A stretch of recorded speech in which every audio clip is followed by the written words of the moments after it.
Greetings. Take care wherever you are and be safe. These are unusual times, unusual situation, unprecedented, and they require our inspiration, innovation, and our resilience that we could draw upon for addressing the kind of challenges that are posed. Um, the sixth International Research Network Conference of Common Ground Research Networks on Tourism and Leisure Studies was scheduled to be held 18th and 19th of June this year. The theme was Responsive and Relevant Tourism, Impacts, Experiences, and Measures for Better Planning.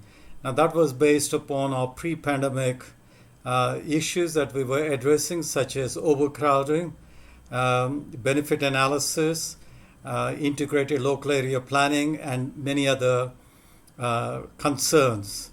However, the pandemic has changed in many ways as to how we move forward. So, the sixth International Research Network Conference on Tourism and Leisure Studies by Common Ground has been changed to the 27th and 28th of May 2021. I'm delighted to welcome you to next year's conference as the chairperson of the Research Network and also editor of the Research Journal of the network. So, our future theme, the theme for next year is the shape of recovery, futures of responsible travel and leisure. There are three things for us to address. What kind of transformations do we anticipate from the pre-pandemic to the post-pandemic situations?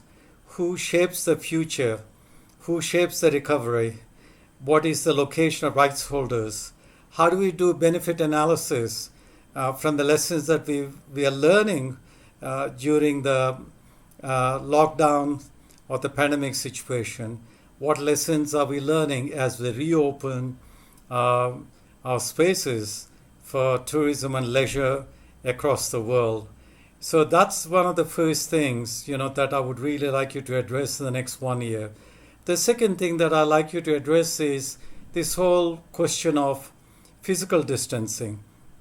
Unfortunately, people still use the terminology social distancing, which is quite offensive for a lot of us who've been brought up in situations of hierarchies and discriminations, such as caste, class, racism, and ethnic differentiation, where social distancing was practiced for hundreds, if not thousands of years to keep people apart in a hierarchical, actual, and ritualistic status. So, but now even World Health Organization is using physical distancing, which is actually the accurate description. So what does physical description mean when we create new kinds of experiences, when we rethink our experiences in tourism and leisure? So please come up with new models, new methods as to how you would develop and implement in practice-based tourism and leisure studies. The third thing is the demise of the tourism industry in the last 2 to 3 months has had an enormous effect on the informal sector. In a country like India, 80% of the people in the tourism sector work in the informal areas, informal economy. And these people's lives have been devastated. And I'm sure it's the same elsewhere too, whether it's in the global north or global south. But how do we rethink, the way we can look at future, travel and leisure industries where the informal sectors, insurance or lifestyle, livelihoods could be better protected? How can we, look at the ways in which people working in the informal sector who have often moved back to the villages, their birthplaces, wherever they come from, as and when they come back to support the tourism and leisure sectors, how are they brought back in?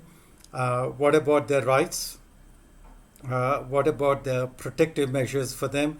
These are some of the things to discuss, because how well we protect people working in the informal sector is going to be quite critical for the sustainability and future development of the travel and leisure industries.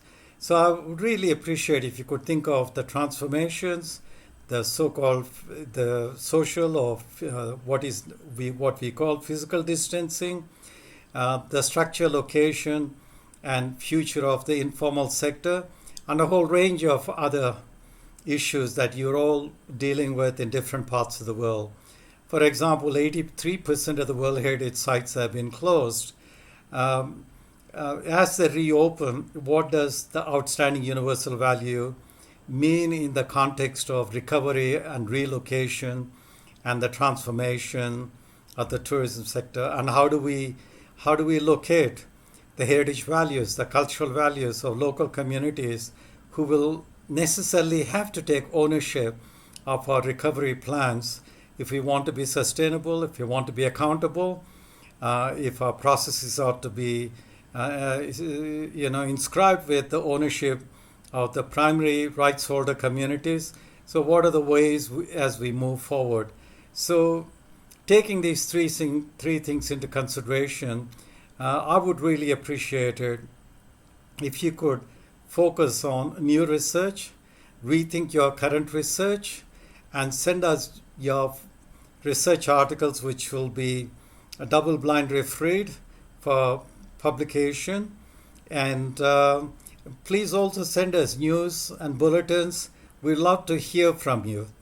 And we look forward to seeing you next year in Dubrovnik, in the beautiful city of Dubrovnik, which is undergoing transformation on the 27th and 28th of May 2021.